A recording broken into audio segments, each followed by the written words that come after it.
வணக்கம், நான் உங்கள் விமலா பேசுகிறேன். இன்றைக்கி நம்ம பார்க்க போகிறது ராகி பால் கொழுக்கட்டை எப்படி செய்யலாம் அப்படிங்கிறத தான் பார்க்க போகிறோம். அதுக்கு ஒரு பவுலில் தேவையான அளவு ராகி மாவு எடுத்துக்கணும். எடுத்துட்டு ஒரு பிஞ்ச் உப்பு சேர்க்கணும். உப்பு சேர்த்துட்டு தேவையான அளவு தண்ணி விட்டு மாவை ஒரு சப்பாத்தி மாவு பதத்துக்கு அதை பிசையணும்.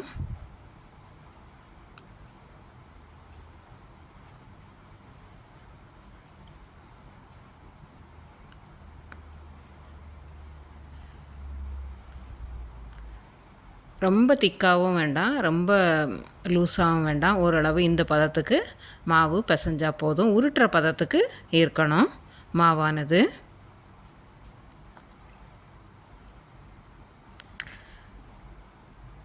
இதை வைக்கணும் அப்படிங்கிற அவசியம் இல்லை. உடனே என்ன செய்யலாம், நம்ம உங்களுக்கு தேவையான சைஸில் சின்ன சின்ன பாலாக உருட்டி இதை சின்ன சின்ன மணிகளாக உருட்டி மேக் பண்ணி வச்சுக்கலாம்.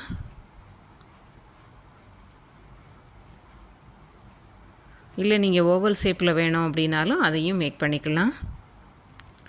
நான் ரவுண்ட் ஷேப்பில் தான் உருட்டியிருக்கேன். இப்போ அந்த மாவெல்லாம் முடிஞ்சுது. இப்போ ஒரு ஸ்பூன் அரிசி மாவை எடுத்துகிட்டு அதே பவுலில் கொஞ்சம் தண்ணி ஊற்றி கொஞ்சம் லிக்யூடாக நல்ல வாட்டரியாக கரைச்சி வச்சுக்கணும். இப்போ ஒரு பாத்திரத்தில் தண்ணி நல்லா பாயில் பண்ணிவிட்டு, பாயில் பண்ண தண்ணியில் நல்லா கொதிக்கணும். தண்ணி கொதிக்கிறதுல நம்ம உருட்டி வச்சுருக்கிற இந்த கொழுக்கட்டையை போடணும். தண்ணி நல்லா கொதித்த பிறகு போடணும். இல்லை அப்படின்னா என்னாகும் அப்படின்னா தண்ணியோட எல்லாம் கரைஞ்சிரும். நல்ல பாயில் ஆகிட்டுருக்கும்போது என்ன செய்யணும், ஒன்று ஒன்றா எடுத்து அதில் போட்டுகிட்டே இருக்கணும். தனித்தனியாக போடணும், இல்லை ஒன்றோட ஒன்று சேர்ந்துடும். திருப்பி கொதிச்சது அப்படின்னா ஆட்டோமேட்டிக்காக அந்த இதெல்லாம் பால்ஸ் மாதிரியாக மேலே மிதக்க ஆரம்பிச்சிடும். வெந்துருச்சு அப்படின்னா அதனால் அது கொதிக்கிற வரைக்கும் கரண்டி எதுவும் விட்டு என்ன செய்ய வேண்டாம், கலக்க வேண்டாம். இப்போ பாருங்கள், தண்ணி நல்லா கொதிச்சிருச்சு. நம்ம போட்ட அந்த ராகி உருண்டை எல்லாம் மேலே வந்துருச்சு. இப்போ அந்த ராகி கொழுக்கட்டை வெந்துருச்சு அப்படின்னு அர்த்தம். இந்த டயத்தில் நம்ம என்ன பண்ணணும் அப்படின்னா, நம்ம தனியாக கரைச்சி வச்சுருக்கோம் இல்லையா அரிசி மாவு, அந்த வாட்டரை இதில் ஆட் பண்ணணும். ஏன் அப்படின்னா இது ஒரு திக்கனிங் ஏஜெண்ட்டு, கொஞ்சம் திக்காகிறதுக்காக போட்டுட்டு இப்போ என்ன செய்யணும், லைட்டாக அதை கலந்து விடணும். இதுவும் கொஞ்சம் பாயில் ஆகணும். நல்ல பாயில் ஆகிட்டு இதில் நான் கருப்பட்டி ஆட் பண்ணுறேன்.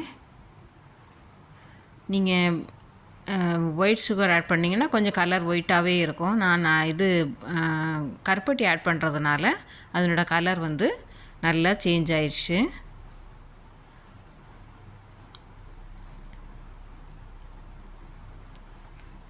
இப்போது அது கரையிற வரைக்கும் கொஞ்சம் நேரம் கொதிச்சா மட்டும் போகிறோம். இப்போ ரெடி ஆகிட்டு இப்போ காய்ச்சி ஆற வச்ச பால் கொஞ்சம் ஆட் பண்ணுறேன். இது நல்லா குடிக்கிற பதத்துக்கு இப்போது இருக்கும். இப்போ பார்க்குறதுக்கு கொஞ்சம் வாட்டரியாக இருக்கிற மாதிரியே இருக்கும், ஆனால் கொஞ்சம் நேரானா திக்காயிரும். இப்போது கொழுக்கட்டை ரெடி ஆயிட்டு, ராகி கொழுக்கட்டை. தேங்க்ஸ் ஃபார் வாட்சிங். நன்றி.